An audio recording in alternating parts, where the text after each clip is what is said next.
मागच्या व्हिडिओमध्ये मी बुधग्रहाबद्दल तुम्हाला माहिती सांगितली होती. आजच्या याच्यामध्ये गुरुग्रहाची उपासना कशी करायची ही माहिती देतो आहे.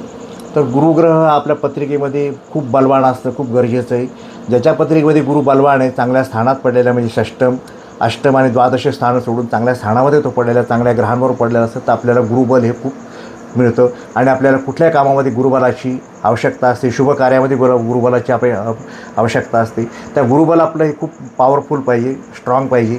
एवढ्यासाठी गुरु बलवान कसा करायचा, तर एवढ्यासाठी गुरुची उपासना फार महत्त्वाची आहे. तर आपले पहिले गुरु म्हणजे आपले आईवडील हे गुरु असतात. मग आपल्या आईवडिलांचं आपण रोज दर्शन घेतलं पाहिजे.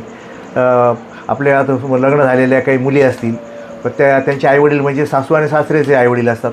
तर आपल्या सासू सासऱ्यांना सकाळ संध्याकाळ त्यांनी नमस्कार केला पाहिजे, त्यांचे आशीर्वाद घेतले पाहिजे.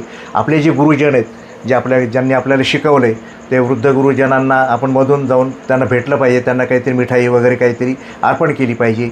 जे ब्राह्मण वृंद आहेत, जे आपल्याला मंत्रोपचार करतात, मंत्र शिकवतात किंवा आपल्याकडे याज्ञिक विधी करायला येतात, अशा गुरुजनांना जाऊन आपण मधून त्यांना भेटलं पाहिजे. त्यांना काहीतरी भेटवस्तू दिल्या पाहिजेत, त्यांचा आदर केला पाहिजे.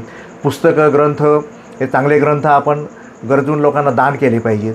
भगवद्गीता आहे, गुरुचरित्र आहे, नवनाथ ग्रंथ आहेत, अशा ग्रंथाचं दान केलं पाहिजे.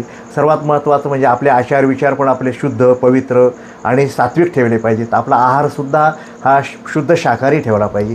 तर हे केलं तर आपल्याला गुरुग्रहाची कृपा खूप होते. आणि गुरुग्रहाची देवता ही दत्तगुरू महाराज आहेत, स्वामी समर्थ आहेत. तर आपण दर गुरुवारी दत्त महाराजांचं दर्शन घेतलं पाहिजे, स्वामी समर्थांचं दर्शन घेतलं पाहिजे. श्री गुरुदेव दत्त, श्री स्वामी समर्थ या मंत्राचा एक माळ जप केला पाहिजे. आणि गुरुग्रहाचा जो मंत्र आहे, ओम ब्रूम बृहस्पतये नमः, ह्या मंत्राचा जप आपण एक माळ जप केला पाहिजे. गुरुग्रहाचं दान हरभऱ्याची डाळ आहे आणि गूळ आहे, पिवळे कपडे, हे जर दान एखाद्या गरजू व्यक्तीला आपण गुरुवारी जर केलं तर आपल्याला गुरुग्रह खूप अनुकूल होतो. गुरुग्रहाचं रत्न पुष्कराज, हे पुष्कराज रत्न वापरलं तर आपलं गुरु पण स्ट्राँग होतो.